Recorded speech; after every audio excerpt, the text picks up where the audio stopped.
আজিৰ দিনটোত দুগৰাকীকৈ বন বিভাগৰ দুগৰাকী বিষয়াক গ্ৰেপ্তাৰ কৰা হৈছে। দুৰ্নীতি নিবাৰক শাখাই দুগৰাকী বন বিষয়াক গ্ৰেপ্তাৰ কৰিছে। তাৰে যিগৰাকী গোলাঘাটৰ DFO অৰ্থাৎ বন বিষয়া জ্ঞান ৰঞ্জন দাস, সেই জ্ঞান ৰঞ্জন দাসক 30,000 টকা উৎকোচ লওঁতে হাতে লওঁতে তেওঁক গ্ৰেপ্তাৰ কৰিছিল দুৰ্নীতি নিবাৰক শাখাই। আৰু দুৰ্নীতি নিবাৰক শাখাই গ্ৰেপ্তাৰ কৰাৰ সমান্তৰালভাৱে গোলাঘাটৰ সেই তেওঁ যিটো কাৰ্যালয়, সেই কাৰ্যালয়ত তেওঁক হাতে লওঁতে গ্ৰেপ্তাৰ কৰিছিল।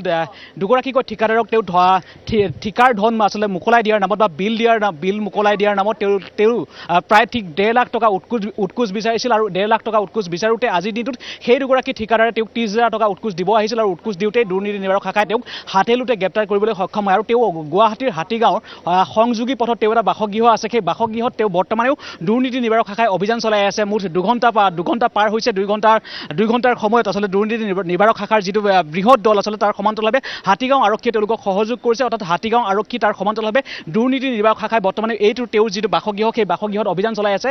হাতীগাঁও সংযোগী পথৰ যিটো হাউচ নম্বৰ 4 অৰ্থাৎ 4 নম্বৰ যিটো ঘৰ আছে, অৰ্থাৎ এই ঘৰটোৱে হৈছে DFO গোলাঘাটৰ DFO জ্ঞান ৰঞ্জন দাসৰ ঘৰ। আৰু এই জ্ঞান ৰঞ্জন দাসৰ ঘৰতেই বৰ্তমানে অভিযান চলাই থকা হৈছে। ঠিক 2 ঘণ্টা পাৰ হৈছে। 2 ঘণ্টা সময় ধৰি দুৰ্নীতি নিবাৰক শাখা তাৰ সমান্তৰালভাৱে হাতীগাঁও আৰক্ষীয়ে অভিযান চলাইছে। কিন্তু এই মুহূৰ্তলৈকে তেওঁ ঘৰত কি আচলতে তথ্য লাভ কৰিছে এতিয়ালৈকে আমি সেই কথাখিনি আমি এতিয়ালৈকে গম পোৱা নাই। যিহেতু ভিতৰৰ ভাগত সেই অভিযানটো চলি আছে আৰু ভিতৰৰ ভাগত যিহেতু সংবাদ মাধ্যমক প্ৰৱেশ কৰিবলৈ দিয়া হোৱা নাই। কিন্তু 2 ঘণ্টা পাৰ হৈছে, হয়তো আৰু বহুতো হয়তো আপত্তিজনক নথিপত্ৰ তাত উদ্ধাৰ কৰিব পাৰে। তাৰ সমান্তৰালভাৱে হয়তো তাত হয়তো টকাৰো উদ্ধাৰ কৰিব পাৰে, ধন উদ্ধাৰ কৰিব পাৰে।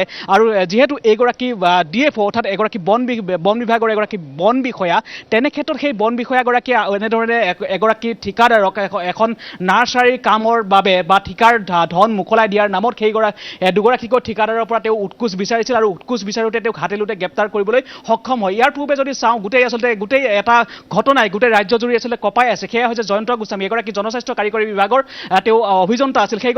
সেই জয়ন্ত গোস্বামী যি উৎকোচৰ কাণ্ড, সেই উৎকোচ কাণ্ডই আজিও আচলতে গোটেই ৰাজ্যজুৰি এক চাঞ্চল্যৰ সৃষ্টি কৰিছে। সেই জয়ন্ত গোস্বামীৰ নাম এতিয়াও মাৰ যোৱা নাই। আচলতে তাক লৈ আচলতে বহু বিতৰ্কৰো সৃষ্টি হৈছে। তাৰপিছতো এইসকল দুৰ্নীতিগ্ৰস্ত বিষয়া, এইসকল আচলতে চৰকাৰী বিষয়া, কোনো লাজ নালাগে, কোনো আচলতে তেওঁলোকৰ যিমানেই আচলতে দৰমহা নাপাওক কিয় তেওঁলোকে আচলতে উৎকোচৰ ধন বা এনেধৰণে আচলতে সহজ ধনৰ যিটো তেওঁলোকৰ লোভ, সেই লোভটো এৰিব নোৱাৰাৰ বাবে তেওঁলোকে বাৰে আচলতে বিপদত পৰিব লগা হৈছে। বাৰে তেওঁলোকে দুৰ্নীতি নিবাৰক শাখাৰ জালত পৰিছে। হয়তো প্ৰতিদিনে পৰা বুলি ক'লে ভুল কোৱা নহ'ব। তাৰপিছতো তেওঁলোকে কোনো শিক্ষা নলয়, তাৰপিছতো তেওঁলোকৰ গা নলৰে। আৰু যাৰ ফলত আজি এই বন বিভাগৰ দুগৰাকী বিষয়াই আজিৰ দিনটোত আচলতে দুৰ্নীতি নিবাৰক শাখাৰ জালত পৰিলে। তাৰ সমান্তৰালভাৱে সেইগৰাকী DFO গোলাঘাটৰ যিগৰাকী DFO জ্ঞান ৰঞ্জন দাস, সেই জ্ঞান ৰঞ্জন দাসো 30,000 টকা উৎকোচ লওঁতে হাতে লওঁতে গ্ৰেপ্তাৰ হ'ল। আৰু তেওঁ বাসগৃহত বৰ্তমানে অভিযান চলাই আছে।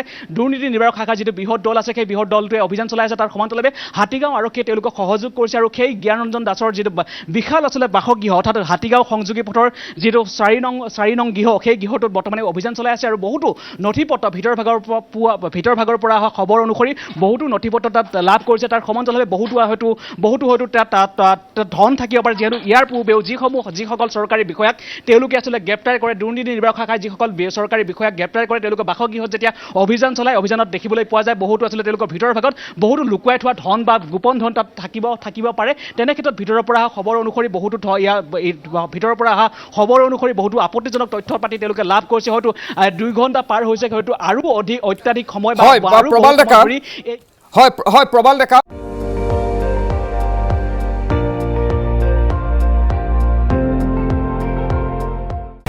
আপুনি চাই আছে ND24, সৰ্বশ্ৰেষ্ঠ নহয় সৰ্বোত্তমৰ দৌৰ।